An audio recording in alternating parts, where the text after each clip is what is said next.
नमस्कार. Hello doctor कार्यक्रमामध्ये सर्वांचं मनापासून स्वागत. हॅलो डॉक्टर हा दूरदर्शन सह्याद्री वाहिनीचा आरोग्यविषयक विशेष कार्यक्रम आहे, ज्यामध्ये तुम्ही तुमच्या आरोग्य समस्यांविषयी किंवा आजारांविषयीचे तुमचे प्रश्न हे आमच्या तज्ञ डॉक्टरांना विचारू शकता, ते सुद्धा घरातून कुठेही न हलता फक्त फोनवरून. आजचा कार्यक्रम हा प्रायोजित कार्यक्रम आहे. विषय आहे त्वचा विकार आणि संयुक्त उपचार. हिंदी चित्रपटसृष्टीतील मनमोहिनी सौंदर्य सम्राज्ञी मधुबाला, ती आठवली की आठवतात तिचे खट्याळ डोळे, साईसारखी कोमल त्वचा आणि तेजपुंज चेहरा. तुझे देख के मेरी मधुबाला मेरा दिलिये पागल झाला. खरोखरच व्यक्तीचा चेहरा आणि त्याची त्वचा हा त्याच्या सौंदर्याचा आरसा असतो आणि म्हणूनच त्वचा विकारांविषयी आपण खचित प्रसंगी इतर विकारांपेक्षा जरा जास्तच सजग असतो, जागरूक असतो. अगदी पुरुषही त्याला अपवाद नाहीत. विविध त्वचा विकार म्हणजे तारुण्य पिटिका, eczema, psoriasis, varicose veins ulcers अशा विविध त्वचा विकारांवर आज आपण माहिती घेणार आहोत आणि त्यावर संयुक्त उपचार पद्धतीने आपण कशी यशस्वीपणे चिकित्सा करू शकतो हे सुद्धा जाणून घेणार आहोत. या विषयावर आपल्याला मार्गदर्शन करतील अर्थात संयुक्त उपचार पद्धतीचे जनक आणि वेदिक्युअर वेलनेस क्लिनिकचे संचालक डॉक्टर अनिल पाटील. नमस्कार डॉक्टर, तुमचे या कार्यक्रमामध्ये स्वागत. नमस्कार. डॉक्टर अनिल पाटील हे मुंबई युनिव्हर्सिटीमधून MBBS MD गोल्ड मेडलिस्ट आहेत. संयुक्त उपचार पद्धतीमध्ये ते allopathy, Ayurveda, panchakarma, naturopathy, physiotherapy, reiki, acupuncture आणि ॲक्युप्रेशर, संमोहन चिकित्सा आणि संगीतोपचारांचा वापर करतात. अनेक राष्ट्रीय आणि आंतरराष्ट्रीय पुरस्कारांनी सुद्धा त्यांना सन्मानित केलेलं आहे. इंदिरा गांधी राष्ट्रीय सद्भावना पुरस्कार, international gold star millennium award आणि अवॉर्ड इन आयुर्वेद एक्सलन्स असे त्यांना मिळालेले काही ठळक पुरस्कार आहेत. नमस्कार डॉक्टर, पुन्हा एकदा आजच्या कार्यक्रमामध्ये स्वागत. आज आपण एक खास जिव्हाळ्याचा विषय घेऊन आलेलो आहोत, त्वचा विकार. आणि त्वचा म्हटलं ना की प्रत्येक जण त्याच्याविषयी जरा जास्त जागरूक असतो. उगाच जास्त वर्णभेदी होतं. म्हणजे आपल्याला आपण दुसऱ्यांवर टीका करतो. ऑस्ट्रेलियन वर्णभेदी आहेत, इंग्लिश वर्णभेदी आहेत आणि अमेरिकन वर्णभेदी आहेत. सगळ्यात जास्त वर्णभेदी भारतीय आहेत. कारण उगाच आपण म्हणजे आपल्याला तू वर्तमानपत्रात रंगाने गोरी बायको पाहिजे हे पहिलं लिहिलेलं असतं की रंगाने गोरी, आणि वधू कशी आहे ती पण अगदी कोणी असं लिहिलं नाही की सावळा तजेलदार वर्ण.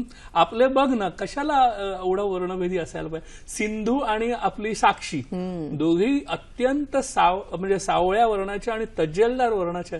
त्यांचं ते स्पोर्ट्स खेळून खेळून त्यांच्या चेहऱ्यावरची कांती किती सुंदर. म्हणजे तिला बघून मला एखादं गाणं म्हणा तर ते एक नाट्यसंगीतातलं पहिलं वाक्य तुला म्हणून दाखवतो.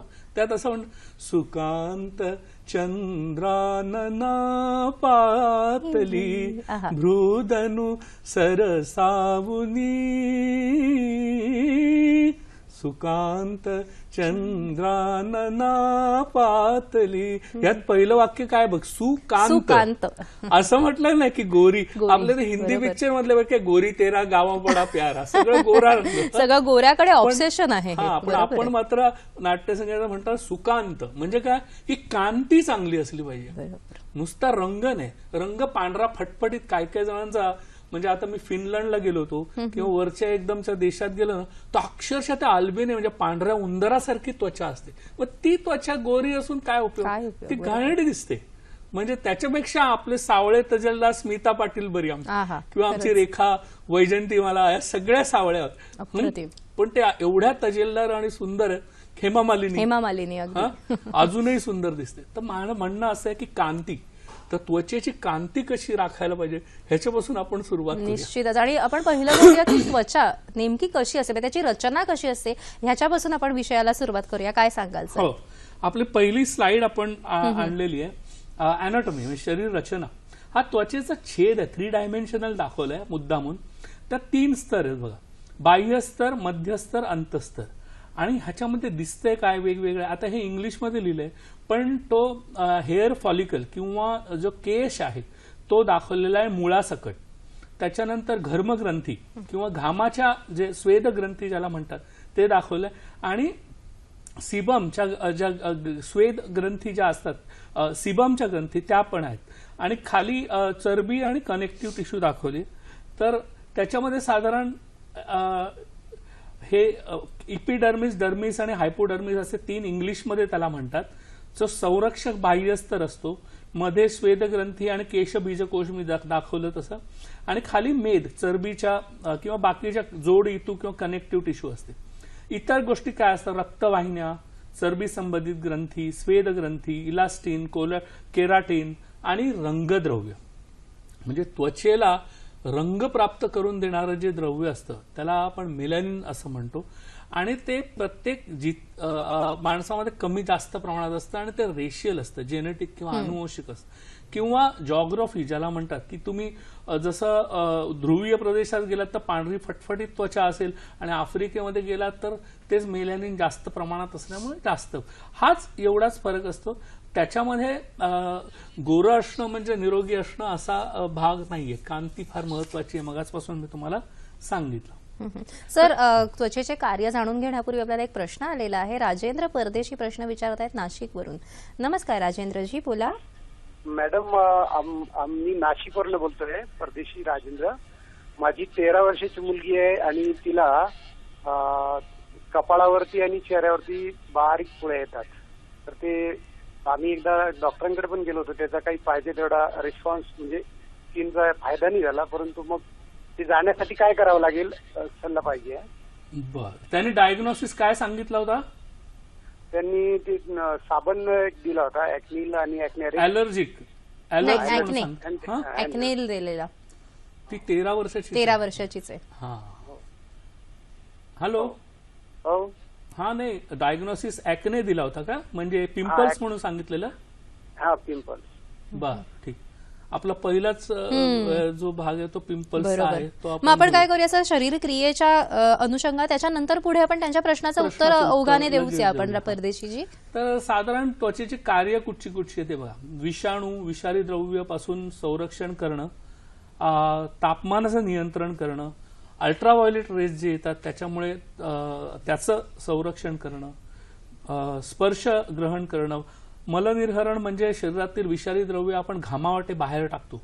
तर आणि दुसरं जीवनावश्यक जी पाणी आहे वगैरे त्याला टिकवणं आपल्या शरीरामध्ये, तर ते जाऊन न देणं सगळंच्या सगळं. हा, तर अशा विविध कार्य आहेत. आणि पहिला जो प्रश्न आपल्याकडे आला होता तो अत्यंत जिव्हाळीचा प्रश्न आहे. तो म्हणजे कसं आहे की एखादा कवी आपल्या प्रेयसीला चंद्र म्हणताना पण घाबरतो की चंदाबे भी डाग होते, बरोबर, पण तुझ्या चेहऱ्यावर डाग नाहीयेत. तर पण मग चेहऱ्यावर जर डाग आले किंवा हे पिंपल्समुळे निर्माण झालेले डाग असतील तर अतिशय वाईट अवस्था होते किंवा आत्मविश्वासच मुलींचा नष्ट होतो. तर ते फार महत्वाचं आहे. तर हे हा दाखवलंय बघा, त्वचेअंतर्गत मेदग्रंथी व केसबीजकोश जे असतात ते अवरुद्ध झाले, म्हणजे ब्लॉकेज निर्माण झालं त्याच्यामध्ये. तर ते तो जो त्याच्यामुळे जी सूज येते त्याच्यामुळे त्वचेवर येणाऱ्या ज्या पिटिका असतात त्याला ऍक्ने म्हणतात. तर हा साधारण ऍक्ने येण्याचा जो काळ आहे हा पौगंड अवस्थेचा काळ आहे.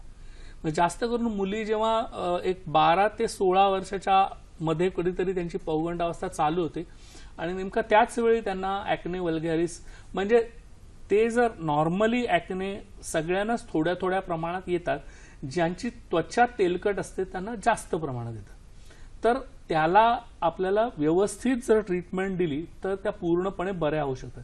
आता याची कारणं काय?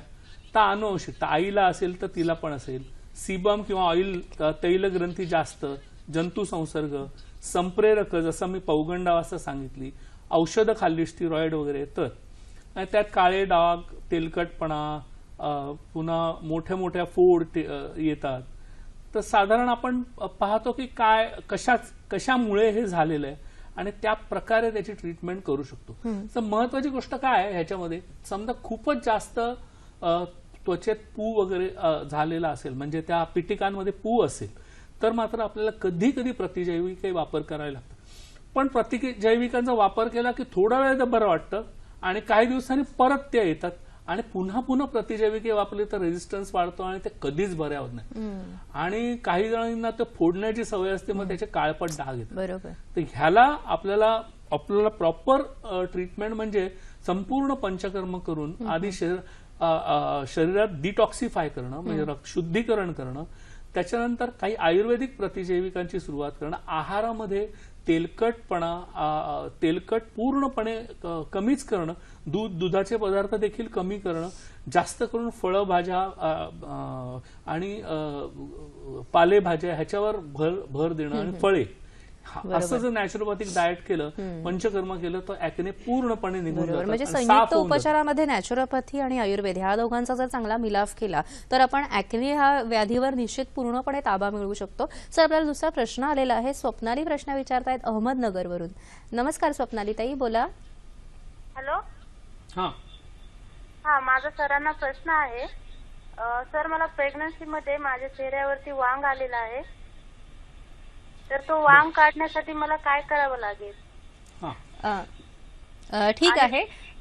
अजून काही विचारायचंय सर त्यांना? नाही, ठीक आहे. स्वप्नालीजी, तुमचा प्रश्न आम्हाला कळलेला आहे. सर ह्या प्रश्नावर जरूर उत्तर देणार आहेत. चेहऱ्यावरील वांग हे निश्चितच आपल्याला अतिशय खेददायक वाटतात आणि ते अतिशय काढून टाकावेसे पण वाटत असले तरी ते जायला अतिशय कठीण असतात. ह्यावर संयुक्त उपचार कोणता आहे हे जाणून घेण्यासाठी आम्ही सर्वच उत्सुक आहोत. मात्र कार्यक्रमात आता वेळ झालेली एका छोट्याशा विश्रांतीची. तुम्ही कुठेही जाऊ नका, पाहत रहा कार्यक्रम हॅलो डॉक्टर.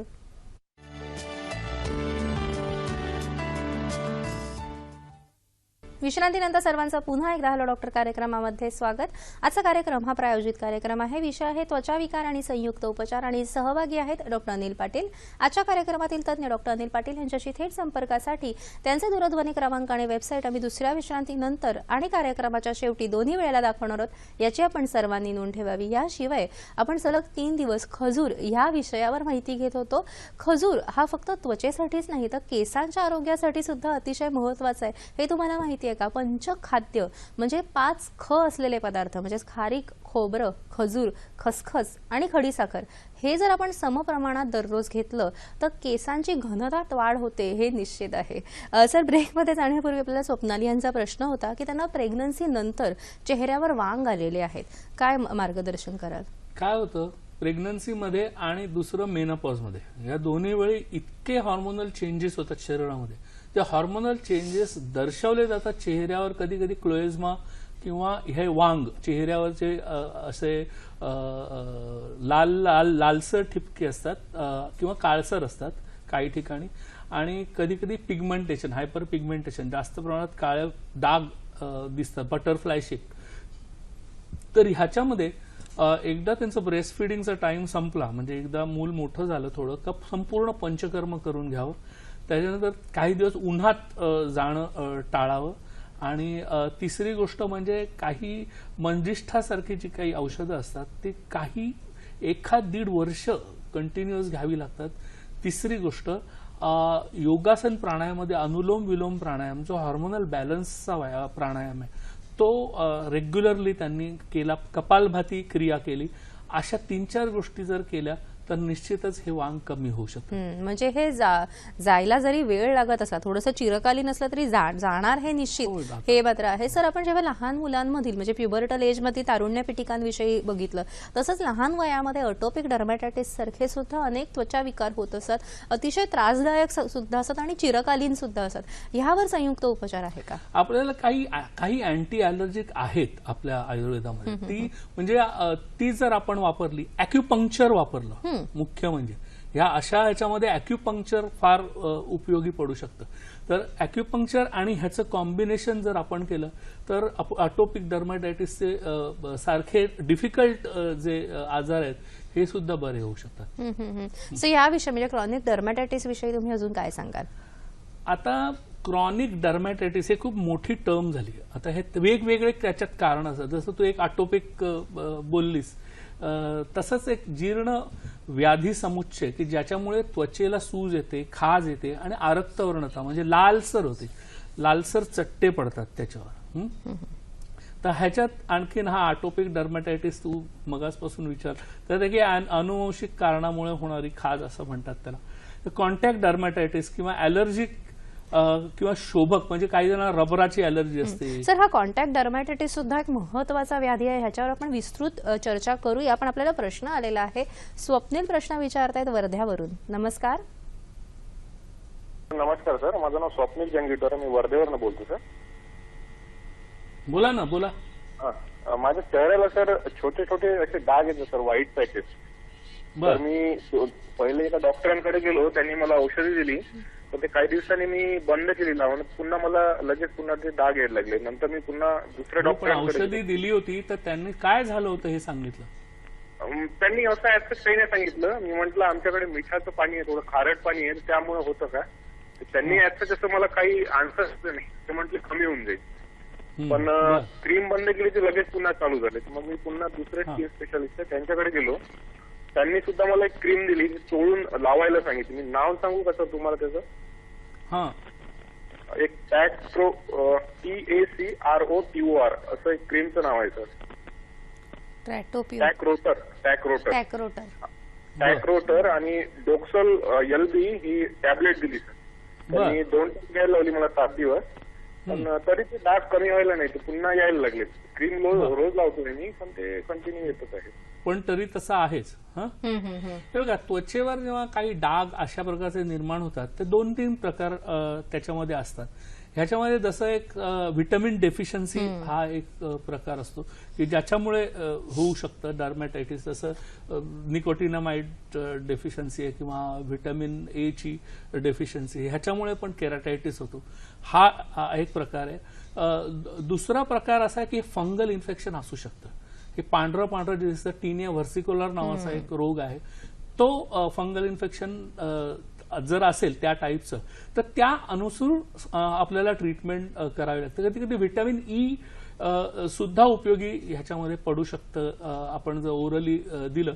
त्याचबरोबर काही आयुर्वेदिक प्रतिजैविके जर आपण दिली, कंटिन्युअस काही दिवस वापरायला सांगितलं, संपूर्ण कर्म करून शरीराची शुद्धी करून घेतली, पुन्हा वारंवार फंगल इन्फेक्शन होत असेल तर ते का होतं, डायबिटीस पण चेक करून घेतला, तर अशा निदान जर व्यवस्थित केलं तर आपण हा कुठचाही त्वचा रोग बऱ्यापैकी ठीक करू शकतो. पण दुसरं आणखीन रुग्णांना नेहमी एक सांगणं आहे माझं, कधी रुग्ण येतात माझ्याकडे वर्षानुवर्ष एखाद्या आजारावर ट्रीटमेंट घेत असतात, पण आपल्या डॉक्टरला असं विचारत नाहीत कधी की याचं कारण काय आणि मला नेमकं काय झालेलं आहे, ते डिटेल सांगा.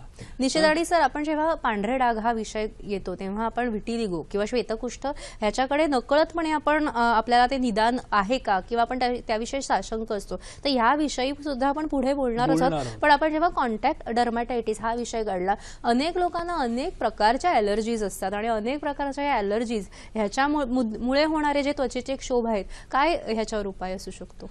ह्याच्यावर म्हणजे अत्यंत पंचकर्मामध्ये विरेचन हा श्रेष्ठ उपाय आहे. दुसरं रक्तमोक्षण. ह्या 2 खास करून उन्हाळ्याच्या दिवसात किंवा शरद ऋतूमध्ये हा कॉन्टॅक्ट डर्मॅटायटिस किंवा शीतपित्त किंवा ॲलर्जिक डर्मॅटायटिस ज्याला म्हणतात. आणि काही काही जणांना जसं म्हणजे रबराची ॲलर्जी असते किंवा आणखीन कुठचं गोष्ट हात लावला तर त्याला आपण कॉन्टॅक्ट डर्मॅटायटिस म्हणून म्हणतो. आणि काही लोकांना काहीतरी खाल्लं तरी पण ॲलर्जी, त्याला आपण शीतपित्त असं म्हणतो. त्याला फूड ॲलर्जीज असं म्हणतात. किंवा काही लोकांना नुसता काही गोष्टीचा वास घेतला तरी देखील त्या प्रकारचा शीतपित्त होऊ शकतं. किंवा लाल चट्टे, गांध्या शरीरावर येणं आणि खाज येणं, तोंडावर सूज येणं वगैरे अशा बऱ्याच गोष्टी होत्या. ह्याला मी सांगितलं तसा उपाय जर केला तर पूर्णपणे बरे होते. सर, हे पुढे जे झेरोटिक डर्मॅटायटिस आहे तर ह्याविषयी तुम्ही सांगा, अधिक माहिती द्या. पण आपल्याला पुढचा प्रश्न सुद्धा आला. आपल्याला अनेक प्रश्न आहेत त्वचा विकारांसंदर्भात. तानाजी प्रश्न विचारतायत अहमदनगरवरून. नमस्कार. हा, नमस्कार सर. हा, बोला. हा, नमस्कार सर. मी अहमदनगरवरनं तानाजी सदगीर बोलतोय. आज सर, मला माझं वय 24 आहे. मला एक 5-6 वर्षापासून आपल्या स्किनचे जे सांधे आहेत, मेनली गुडघे आणि कोपर, तर इथे खाज येते. असं 5-6 महिन्याच्या म्हणजे वर्षामधून 1-2दा असं होतं. आणि त्यात जर जास्त झालं तर मग बाकीचे जे सांधे आहेत त्यांना पण अशी थोडी थोडी खाज येते आणि तिथला भाग असा कडक होतो. तर मी 1-2दा त्वचारोग तज्ञ डॉक्टर त्यांच्याकडे जाऊन आलो. त्यांचं म्हणणं आहे की अशी ॲलर्जी असू शकते. पण मग त्यांनी जर ट्रीटमेंट दिली तर ते बरं होतं आणि एकदा गोळ्या औषधं संपलं तर ते परत होतं 5-6 महिन्याने. असं का होतं? हा, ठीक आहे, ठेवून द्या. जसं मी म्हणाले त्याने जर ॲलर्जिक डर्मॅटायटिस अशा प्रकारे निदान केलेलं असेल तर ऑफकोर्स आपण अँटी ॲलर्जिक किंवा अँटी हिस्टामिनिक जेव्हा देतो रुग्णाला तेव्हा तेवढ्यापुरतं ते काम म्हणजे थांबतं हिस्टामिनचं आणि त्यामुळे ॲलर्जी येत नाही आणि रुग्णाला वाटतं बरं, किंवा स्टिरॉइडचे मलम जरी दिले तरी आपल्याला असं वाटतं की तेवढ्यापुरतं जर ते बसलं की बरं झालं, पण असं होत नाही. कारण हा जरी त्वचेवर दिसतो डर्मॅटायटिस तरी तो रक्तातून पित्ताचा शोभ झालेला आहे.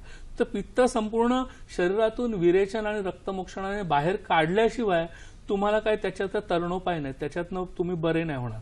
तर कधी कधी तेवढ्यापुरतं गरज असेल तरच ॲलोपॅथिक अँटीहिस्टामिनिक वापरावे, पण बाकीच्या वेळी जर जास्त काळ जर टिकलं तर मात्र मग संयुक्त उपचारामध्ये मी सांगितलं जसं विरेचन, रक्तमोक्षण, ॲक्युपंक्चर ह्याचं तिघांचं कॉम्बिनेशन करणं.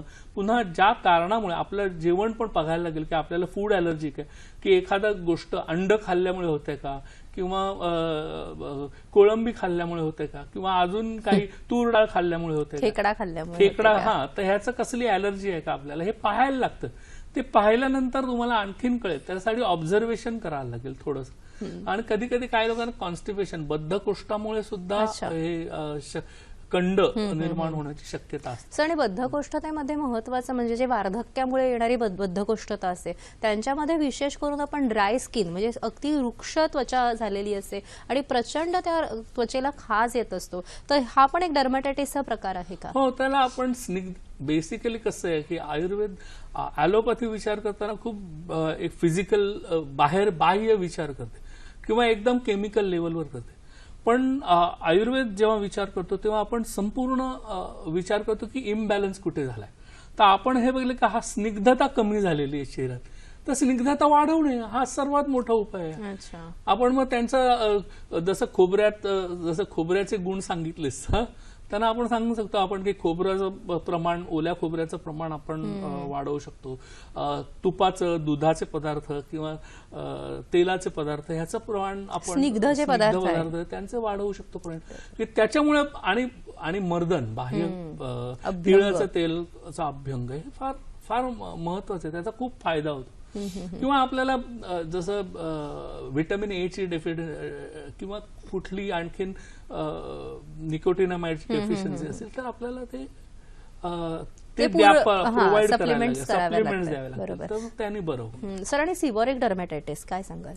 एकूण प्रतिकारक क्षमता जर कमी असेल आणि पोषण तत्वाचं कमतरता असेल तर त्वचेचा शोथ निर्माण होतो, त्याला आपण सिबोरिक डर्मॅटायटिस असं म्हणतो. आणि त्याला देखील असंच की प्रतिकार क्षमता वाढवणे, धातूची पुष्टता वाढवणे आणि पोषण तत्व जी कमी पडतायत ती आपण जर त्याची भरून काढली आपण आहाराद्वारे, संपूर्ण पंचकर्म केलं तर तो बरा होऊ शकतो. सर, आणि ह्याचबरोबर जेव्हा आपण म्हणतो की हायपर पिगमेंटेशन, त्वचेवर सहज समोर ती त्वचा जी आपली चेहऱ्यावरची त्वचा असते ती अगदी दर्शनीय भाग असतो तो, तर त्याच्यावर काळे डाग पडणं कोणालाही नको असतात आणि हे अतिशय चिरकालीन असतात, म्हणजे हळूहळू वाढत जातात आणि ते कायमस्वरूपी तिकडे स्थान मांडून बसतात. ह्यावर काही उपाय आहे का? पहिलं म्हणजे त्याची काय कारणं बघूया आपण. कारणानुसार त्याचा उपाय बदलतो. अच्छा. कारण कारण म्हणजे सूर्यकिरण आपण जर उन्हातच काम करत असू तर आपण काळे होण्याची शक्यता असते. अनुवंशिकता एक असं आहे घटक की त्या आईला तसंच असेल तर मुलीला पण तसंच निर्माण होण्याची शक्यता जास्त असते. पीसीओडी सारखा किंवा हायपोथायरॉइडिझम आहे, ह्याच्यामध्ये मानेवर किंवा गळ्यांवर असे डाग पडतात किंवा पाठीवर डाग पडतात. काही औषधांचे दुष्परिणाम पण कॉर्टिकोस्टेरॉइड सारखे की ज्याच्यामुळे देखील असे, किंवा त्वचेवर काही आघात आला असेल, सूज आले तरी पण काळपट पण होतं. तर आपण कारण समजायला पाहिजे की कशामुळे झालंय. ते पीसीओडीमुळे झालंय, थायरॉइडमुळे झालंय, अनुवंशिकतेमुळे, सूर्यकिरणामुळे की औषधांमुळे, त्यानुसार आपल्याला त्याची ट्रीटमेंट करू. पण एनिवे प्रत्येक वेळी संपूर्ण पंचकर्म करून शुद्धीकरण करून घेणं फार महत्वाचं आहे. आणि शुद्धीकरण केल्यानंतर आपण त्यांना सांगू शकतो की काय करायला पाहिजे. त्यानुसार पीसीओडी असेल किंवा थायरॉइडिझम असेल तर ते आपल्याला क्युअर करायला पाहिजे. जास्त प्रमाणात आपण सूर्यकिरणात जात असतो तर छत्री वापरा किंवा टोपी वापरा किंवा इतर पायघोळ कपडे वापरा, तसं आपण सांगू शकतो. संप्रेरकांचे बदल झालेले असेल जसं मगाशी मी सांगितलं तर ॲक्युपंक्चर, योगाभ्यास करायला सांगू शकतो. ह्याचं कॉम्बिनेशन सांगू शकतो. सर इव्हन ओबेसिटीमध्ये सुद्धा आपल्याला दिसतं की आर्मपिट्स आहेत किंवा ग्रॉइन एरियाज आहेत ह्याच्यामध्ये काळे डाग आलेले असतात, तर ते सुद्धा या ट्रीटमेंटने जाऊ शकतात का? अगदी अगदी प्रश्नच नाही. पहिलं गोष्ट म्हणजे डिटॉक्सिफिकेशन करणं, वजन कमी करण्याचा प्रयत्न करणं, योगाभ्यास करणं, ह्या 3-4 गोष्टी एकत्र केल्या तर निश्चितच तिथे कमी होऊ शकतं. आणि तुला मला अचानक आठवलं, मग अशी बोलता बोलता तुला बोललो की लग्न करायचं असेल ना वरांनी पण जर तुम्हाला चांगलं दिसायचं असेल तर त्याच्या आधी 2 महिने पंचकर्म करून घ्या. एकतर प्रचंड तुमचा दिसण्यामध्ये फरक पडणार आहे. तुम्ही म्हणजे मेकअपचे थर लावायची गरज भासणार नाही, कारण तुम्ही लग्नामध्ये अतिशय सुंदर दिसाल. आणि दुसरी गोष्ट आरोग्य पण चांगलं राहील, तो पण त्याचा दुसरा ऍडव्हान्टेज आपण घेऊ शकतो. निश्चितच ह्या अशा छोट्या छोट्या अनेक गोष्टी, अनेक टिप्स आपण अशाच घेत राहणार आहोत. तारुण्य पिटिका, क्रॉनिक डर्मॅटायटिस आणि हायपर पिगमेंटेशन विषयी आपण जाणून घेतलंच, पण हायपोपिगमेंटेशन म्हणजे शरीरावरचे पांढरे डाग ह्या विषयी सुद्धा जाणून घेण्याची उत्सुकता आहे. आणि याचबरोबर डॉक्टर अनिल पाटील यांच्याशी थेट संपर्कासाठी त्यांचा दूरध्वनी क्रमांक आणि वेबसाईट सुद्धा जाणून घेण्याची उत्सुकता आहे. मात्र कार्यक्रमात आता वेळ झालेली एका छोट्याशा विश्रांतीची.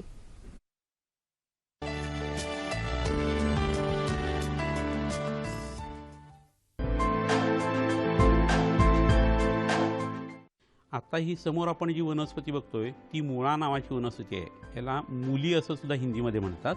ही तिखट आहे आणि पोटात गेल्यानंतर सुद्धा तिचा परिणाम हा तिखट येतो. आणि त्याच्याबरोबरीने ही उष्ण आहे, म्हणजे हिचा परिणाम शरीरामध्ये गरम असा येतो. केव्हाही वापरताना जेवणामध्ये आपण कोवळा मुळाच वापरायला पाहिजे. जून मुळा जो आहे तो त्रिदोषांचा प्रकोप करणार आहे, तो शक्यतो वापरू नये. मुळ्याच्या पानांचा रस हा जर चोळून आपण आपल्या त्वचा विकारासाठी, एस्पेशली श्वित्र म्हणजे पांढऱ्या डागासाठी वापरला तर छोटे कोडाचे डाग जे आहेत ते उत्कृष्ट पद्धतीने कमी होतात. तिथं लालपणा येतो आणि हळूहळू तिथं मेलॅनिन तयार होऊन तो डाग जो आहे तो पूर्ण जाऊ शकतो. त्यावेळेला पोटामध्ये कृमी नष्ट करणारी औषधं विडंगासवासारखी जर घेतली तर आणखी छान गुण येतो. मुळ्याचा रस आणि मध हे एकत्र करून जर पोटामध्ये घेतलं तर काविळीसाठी हे अतिशय उत्कृष्ट औषध आहे. ज्या लोकांना कोणत्याही पद्धतीची कावळी असू दे, वृद्धबद कामला म्हणून एक आयुर्वेदाने प्रकार सांगितला आहे आणि बहुपित्ता कामला, या दोन्ही पद्धतीच्या काविळीसाठी, दारू पिऊन उत्पन्न होणाऱ्या काविळीसाठी, इतर आजारांचा परिणाम म्हणून कावीळ झालेली असेल तर अशा वेळेला मुळ्याचा रस सकाळी 4 चमचे आणि संध्याकाळी 4 चमचे हा मधावरती वापरायचा. बऱ्याच लोकांना उचकी खूप लागते. अशा लोकांना उचक्या थांबण्यासाठी सुकलेल्या मुळ्याचा रस जो आहे तो त्यांच्या नाकामध्ये 1-1 थेंब जर टाकला तर उचक्यात ताबडतोब थांबतात. आम्लपित्ताची सवय असलेल्या लोकांना छातीत जळजळतं, पोटात जळजळतं, पोट दुखतं. अशा वेळेला मुळा आणि खडी साखर हे जेवणानंतर खाण्याची प्रथा आहे. अंगावरती शिब किंवा सुरमा उठण्याची पद्धत बऱ्याच खेडेगावातल्या मुलांना आणि मुलींना असते आणि दंडावरती, छातीवरती, पाठीवरती हे पांढरे डाग येतात आणि त्यातनं थोडासा कोंडा पडतो. तर मुळ्याचं बी किंवा मुळ्याच्या पानांचा रस आणि त्याच्यामध्ये आघाड्याच्या पानांचा रस जर घालून हे लावलं गेलं तर हे डाग निश्चित सगळे निघून जातात. अजीर्ण झालेलं असताना मुळ्याचे काप, शेंदेलो आणि पादेलो हे दोन्ही एकत्र करून जेवणानंतर खाण्याची पद्धत आहे. याच्याबरोबरीनंच ज्या वेळेला मुळव्याधीची उत्पत्ती होते, शौचाच्या मार्गामध्ये कोंब येतात, अशा वेळेला मुळ्याचं जे देठ असतं, म्हणजे खालचा मुळा कापून काढायचा, वरची पानं कापून काढायची, मधलं जे देठ आहे ते साधारण 20 देठं घ्यायची आणि त्याचा रस जो आहे तो काढून तुपावरती 7 दिवस घ्यायचा. तर मुळ्याचे कोंब हे आत बसायला सुरुवात होते, यकृताचं काम सुधारतं आणि उत्तम पद्धतीने मुळव्याधीचा त्रास बरा होऊन पुन्हा नंतर उत्पत्ती त्याची होत नाही. एकंदरीत काय तर मुळा हा तिखट आहे, पोटात गेल्यानंतरही तिखट राहतो आणि तो गरम असल्याकारणानं कफ आणि वाताच्या आजारासाठी उपयोगी पडतो. खजुराविषयी आपण बरीच माहिती या 3 दिवसांमध्ये घेतलेली आहे. खजूर हे मॅग्नेशियममध्ये जास्त मुबलक प्रमाणात असतं, त्यामुळे उच्च रक्तदाब नियंत्रणासाठी सुद्धा याचा चांगला उपयोग होतो. दररोज 3 खजूर हे प्रमाण मात्र निश्चित असावं. यात सावधानी अशी की मधुमेही रुग्णांनी मात्र ह्याच्यामध्ये शर्करा जास्त असल्यामुळे मधुमेही रुग्णांनी डॉक्टरांच्या सल्ल्यानुसार संपूर्ण दैनंदिन आहारात खजुराचा जरूर समावेश करावा. सर, आपल्याला आता प्रश्न आलेला आहे. अक्षय प्रश्न विचारतायत पुण्यावरून. नमस्कार. नमस्कार अक्षय. नमस्कार. माझा प्रश्न हा आहे की डॅन्ड्रफ साठी आयुर्वेदामध्ये काय उपचार अवेलेबल आहेत आता? सेबॉरिक डर्मेटायटिस हा जो प्रकार आहे डॅन्ड्रफचा, त्याच्याबद्दल तुम्ही काय सांगू शकाल? आणि कारण हा टाईपचा डॅन्ड्रफ परत परत येत राहतो. नाही, चालेल, ठीक आहे, ठेवून द्या. कुठल्याही प्रकारचा डर्मॅटायटिस असेल, जसं मी मगाशी सिबोरिक बद्दल बोललो होतो, पण कुठल्याही प्रकारचा जरी डर्मॅटायटिस असेल तरी आपण संपूर्ण पंचकर्म करणं फार महत्वाचं आहे. ते म्हणजे एक शुद्धी, संपूर्ण शरीराची शुद्धी. आणि त्याच्यानंतर काही गंधक रसायनासारखे आयुर्वेदिक प्रतिजैविके आहेत की ज्याच्यामुळे कुठच्याही प्रकारचा जो त्वचेचा वरचा स्काल्पचं इन्फेक्शन ज्याला म्हणतो ते होत असेल तर ते निश्चित कमी होतं. पण कंटिन्युअस खूप काळ घ्यावा लागतं. मंजिष्ठासारखी पण वनस्पती आपल्याला त्याच्यामध्ये फार उपयोगी पडते. पण जर तुम्ही वर्ष दीड वर्ष पंचकर्म केल्यानंतर वर्ष दीड वर्ष जर ही ट्रीटमेंट जर कंटिन्यू ठेवली औषधे तर संपूर्णपणे याचा नाश होऊ शकतो. आणि बाकीचं सांगितलं त्याप्रमाणे न्यूट्रिशनल काही जर कमतरता असतील तर आपण आहारामध्ये जी पोषण मूल्य आहेत ते आपण नीट पाहायला पाहिजे की आपण बॅलन्स डाएट घेतो की नाही. तर बॅलन्स डाएट जर घेतलं तर आपली प्रतिकार क्षमता सुद्धा वाढते. प्रतिकार क्षमता वाढवणं हे आयुर्वेदामध्ये फार महत्वाचं असतं. आपण जेव्हा आपली प्रतिकार क्षमता वाढवतो तेव्हा आपोआपच आपल्यामध्ये एवढी शक्ती निर्माण होते की आपण अशा प्रकारचे इन्फेक्शन आपोआप स्वतःच त्याच्याशी लढा देतो. त्यामुळे हे प्रिन्सिपल आयुर्वेदामध्ये म्हणजे बाह्य प्रतिजैविकांवर डिपेंडंट राहण्यापेक्षा प्रतिकार क्षमता आणि थोडासा प्रतिजैविक असं मिक्स ट्रीटमेंट घेतली तर हा पूर्ण. सर, आणि डॅन्ड्रफच्या अनुषंगाने असं विचारायचं की अनेक वेळा डॅन्ड्रफमुळे कपाळावर, चेस्ट, बॅक, अपर आर्म्स ह्यांच्यावर सुद्धा पुटकुळ्या वगैरे निर्माण होतात. तर ह्यावर काय उपाय करावा? अगदी तसंच संपूर्ण शरीराची शुद्धी करून घ्यायचं. आणि त्याच्यानंतर ही जी मगाशी सांगितली तशी ही काही वनस्पती ज्या आहेत त्या वनस्पतींचा वापर जर आपण केला तर संपूर्ण तो डॅन्ड्रफ किंवा सिबोरिक डर्मॅटायटिस हे सगळं बरं होऊ शकतं. सर, आणि त्वचा विकारांमधला एक महत्वाचा प्रकार म्हणजे विटिलिगो, श्वेतकुष्ठ. चेहऱ्यावर किंवा शरीरावर दुधासारखे पांढरे डाग निर्माण होणं अतिशय मानसिक क्लेशदायक सुद्धा हा प्रकार आहे. अनेक वेळेला तरुणपणात आल्यामुळे अनेक पुढचे जे आपले स्थित्यंतर आहेत ती घडामोडी थांबतात. काय सांगाल याविषयी? सर्वात महत्वाची गोष्ट म्हणजे संपूर्ण महाराष्ट्राला हे सांगायचंय की हा संसर्गजन्य रोग नाही, हा अनुवंशिक रोग नाही. तेव्हा प्लीज कुठल्याही तुमच्या घरात कोणाला जर श्वेतकुष्ठ झालं किंवा पांढरे डाग उमटले म्हणून त्याला बाळीत टाकण्याची गरज नाही. आणि हे कशामुळे होत आहे? फक्त आतलं रंगद्रव्याचं प्रमाण काहीतरी रासायनिक क्रिया आतमध्ये घडल्यामुळे कमी झालं, ह्याच्यामुळे श्वेतकुष्ठ होतं. तर त्याच्या महत्वाचा प्रकार हा आहे. आपण म्हणजे सर्वात महत्वाचा प्रकार व्हिटिलिगो, जसं मगाशी तू सांगितलं की मेलॅनिनचं प्रमाण काही ठिकाणी कमी झालं तर छोटे छोटे डाग पडतात. मग ते आपण दुर्लक्ष केलं तर कधी कधी ते इतकं होतं की संपूर्ण शरीर माणसाचं पांढरं होऊन जातं. तर माझं सांगणं असं की आधीच म्हणजे थोडे जरी डाग पडले तरी पटकन जर संयुक्त उपचार चालू केलं, नॅचरोपॅथिक डाएट, निसर्गोपचार म्हणजे उकडलेल्या भाज्या, फळं असा जर आहार ठेवला, कमीत कमी मीठ, कमीत कमी तेल किंवा तेल आणि मीठ काही दिवस वर्ज्य केलं आणि असा जर आहार काही दिवस ठेवला, संपूर्ण शरीराची शुद्धी केली तर हे डाग पटापटा जाऊ शकतात आणि लवकरच तुम्हाला त्याचा परिणाम तुम्हाला दिसून येतो. किंवा ऑफकोर्स संपूर्ण पंचकर्माची गरज असते आणि किती प्रमाणात तुम्हाला ते झालंय त्यानुसार तुम्हाला काही वर्ष औषधोपचार करण्याची गरज असते. आणि मला वाटतं त्याच्यात वारंवार पंचकर्म सांगितलेली सुद्धा आहेत ना, दर 6 महिन्यांनी. हो नाही, पंचकर्म आपल्याला करावं लागतं कारण आपण सतत अशुद्ध गोष्टी टाकतच असतो ना. मी तुला मगाशी सांगितलं की निसर्गोपचाराच्या आहारावर का जायला सांगितलं, म्हणजे अजिबात म्हणजे त्याच्यात अशुद्धी अशी काही नसतेच. नुसतेच आपण उकडलेल्या भाज्या थोडंसं मीठ घालून जर खात असतो तर त्यात काहीच अशुद्ध नाही. मग तुम्हाला आपोआपच तुम्हाला लवकर त्याचा रिझल्ट मिळू शकतो. आणि ह्यावर उपचार आहे ही निश्चितच दिलासाजनक बाब आहे. सर, आपल्याला पुढचा प्रश्न आलेला आहे. स्वाती प्रश्न विचारतायत परभणीवरून. नमस्कार. Hello sir. हा नमस्कार. हा सर, मी स्वाती ढोणे बोलते परभणीहून. हा, माझा प्रश्न असा आहे की माझा 20 वर्षाचा भाऊ अगोदर गोरा होता, नंतर 18 वर्षापासून त्याचा चेहरा काळा काळा आणि पूर्ण बॉडी पण काळी पडायला लागली. बर, नाही कोणाचा? ह्या त्यांचा भाऊ. अच्छा, भाऊ. बर, आता काय वय आहे त्याचं? 20. 20 आणि 18 वर्ष म्हणजे 18 18व्या वर्षी वर्षी गोरा होता. हा, गोरा मला होता. वाटलं 18 वर्षापूर्वी, नाही. 18व्या वर्षी हा. गोरा होता. आता आता 2 2 वर्षामध्ये तो काळा पडलेला. हा. मग आपल्याला त्याला बरं ठेवून द्या, हरकत नाही. हा, ओके ओके. आपण त्याला पाहून मगाशी मी विविध कारण सांगितली की काळं होण्याची कारण. मग ते सूर्यकिरणात जास्त काम करतोय का, किंवा इतर काही त्याला हॉर्मोनल डिसऑर्डर्स काही झालेले आहेत का, किंवा स्टिरॉइड्स वगैरे काही औषधं किंवा कुठले केमिकलच्या संपर्कात येतोय, हे सगळं आपण शोधून काढू. संपूर्ण त्याचं शुद्धीकरण करू पंचकर्माने. शुद्धीकरण झाल्यानंतर काही औषधं आहेत, जशी कुंकुमादी थैलम वगैरे काही अशी औषधं आहेत की ज्याच्यामुळे फायदा होऊ शकतो. रंग म्हणजे अशा काळपटपणा जो त्वचेवर येतो त्याच्यासाठी. आणि मंजिष्ठासारखं वनस्पतीबद्दल मी सांगितलं, हरिद्रा वनस्पती आहे, तिचा पण फायदा होऊ शकतो. म्हणजे वर्ण सुधारण्यासाठी अनेक औषधोपचार आपल्याला संयुक्त उपचार पद्धतीमध्ये उपलब्ध आहेत. याचबरोबर एक्झिमा आणि सोरायासिस हे जे 2 महत्वाचे त्वचा विकार आहेत त्यांविषयी सुद्धा सरांकडून मार्गदर्शन घेणार आहोत. मात्र कार्यक्रमात आता वेळ झालेली एका छोट्याशा विश्रांतीची. पाहत राहा कार्यक्रम हॅलो डॉक्टर.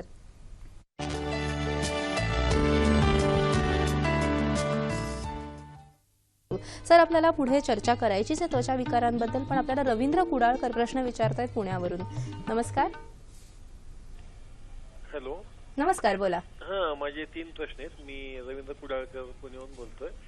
पहिला प्रश्न असा आहे सर की बाजारपेठेमध्ये अनेक सौंदर्य प्रसाधने उपलब्ध असतात त्वचेसंबंधी. नक्की कुठल्या कंपनीचे घ्यावेत याबद्दल ग्राहकाला समजत नाही की कसं त्याची खरेदी करावी, याबद्दल गायडन्स करावं. कारण ते सिद्ध झालेले असतात काही माहित नसतं ऍक्च्युअली कितपत उपयुक्त आहेत याबद्दल आम्ही साशंका असतो. दुसरा प्रश्न असा आहे की अति कामाचे त्रास, नंतर प्रवास आणि दगदग यामुळे सुद्धा त्वचा निस्तेज होते, यासाठी आपण काही टिप्स द्याल का? आणि तिसरा प्रश्न असा आहे की वाढत्या वयाप्रमाणे सुद्धा त्वचा ही काळवंडलेली असते किंवा त्वचा ही खराब होते, मग त्यासाठी काही काळजी कशी घ्यावी? धन्यवाद. रवींद्र कुडाळकरची मी आठवण काढतच होतो त्यांची. नियमित आपले श्रोता आहेत आणि प्रश्न विचारण्यात अतिशय चांगले प्रश्न असतात त्यांचे. आणि पहिला प्रश्न होता की बाजारपेठेत सौंदर्य प्रसाधने अनेक आहेत, कोणती वापरावी?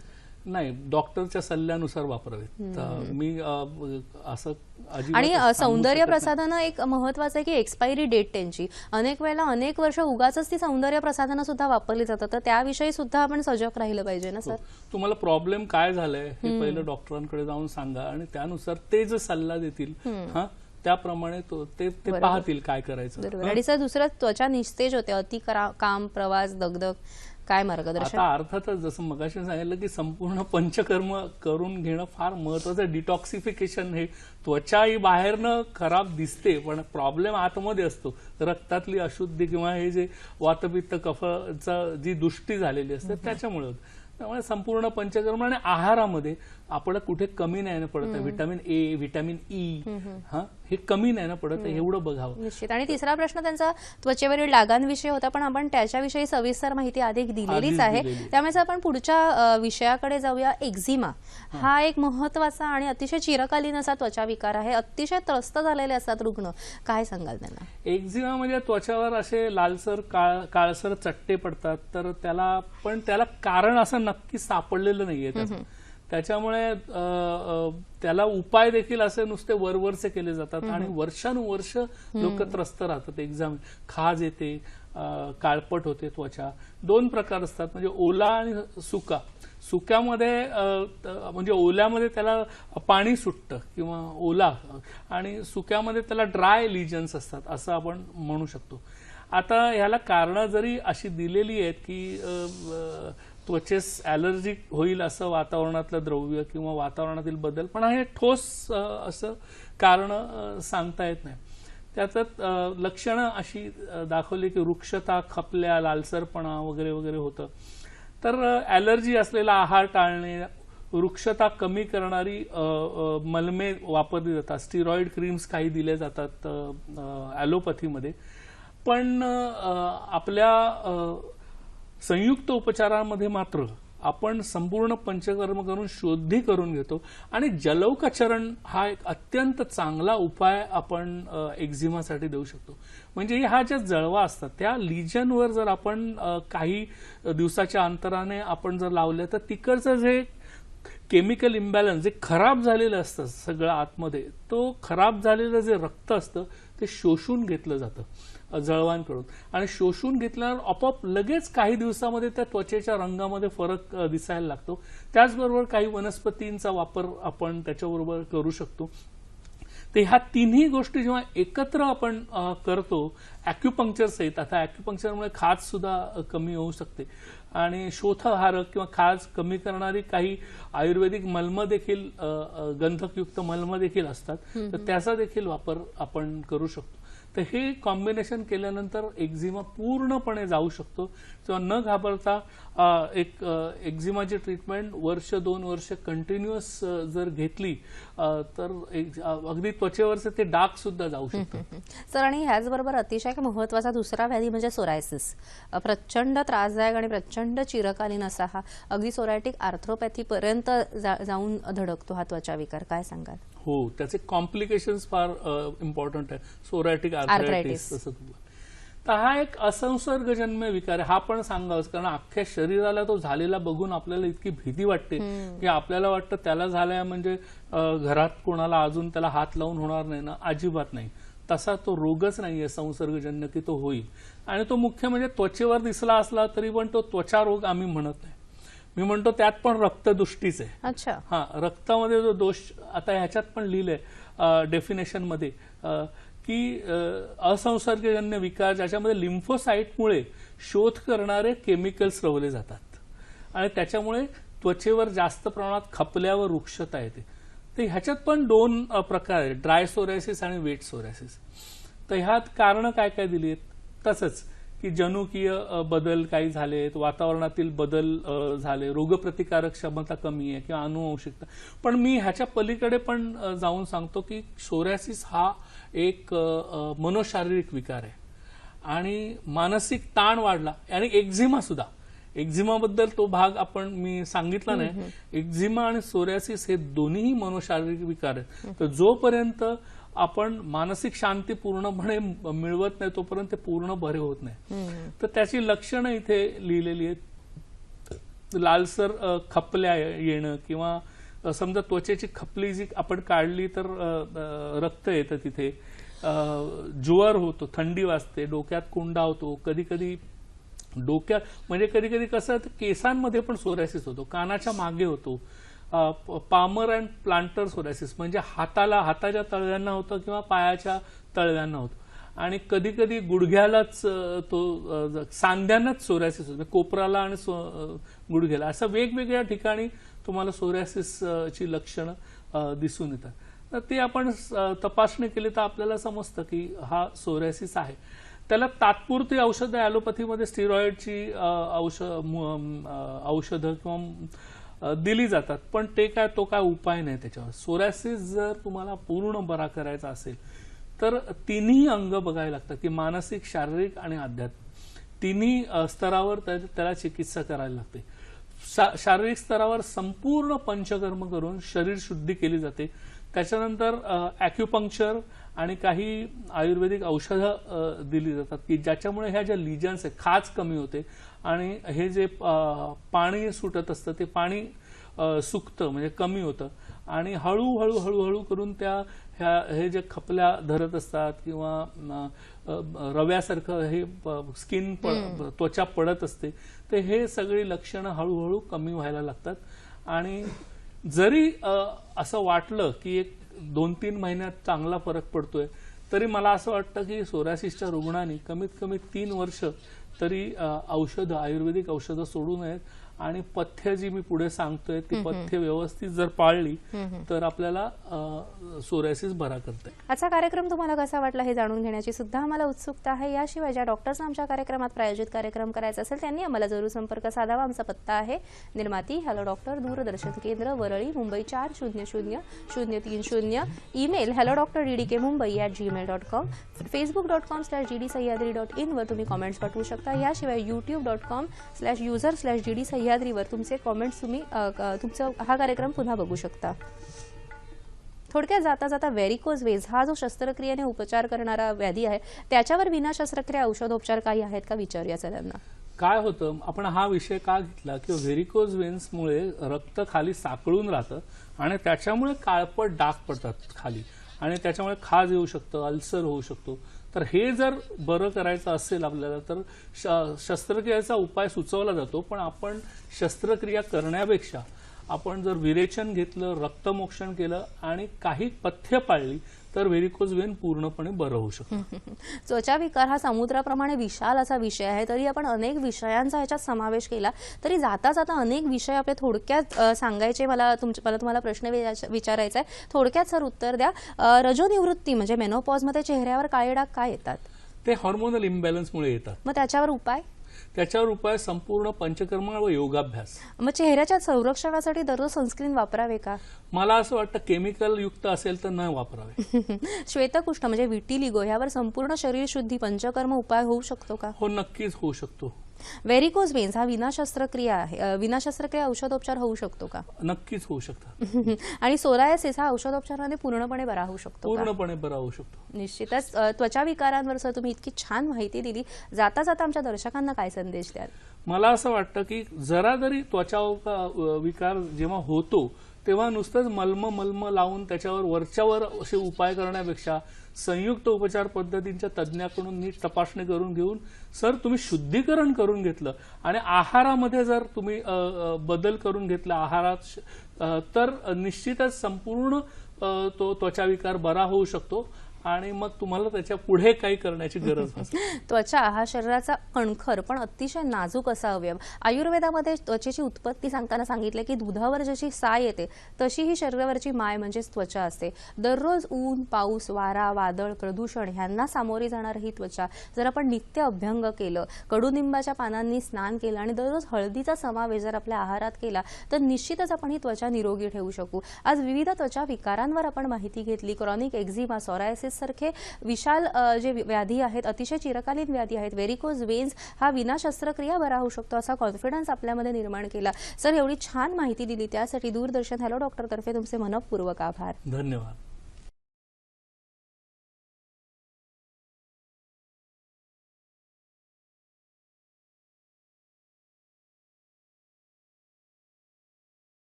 Thank you.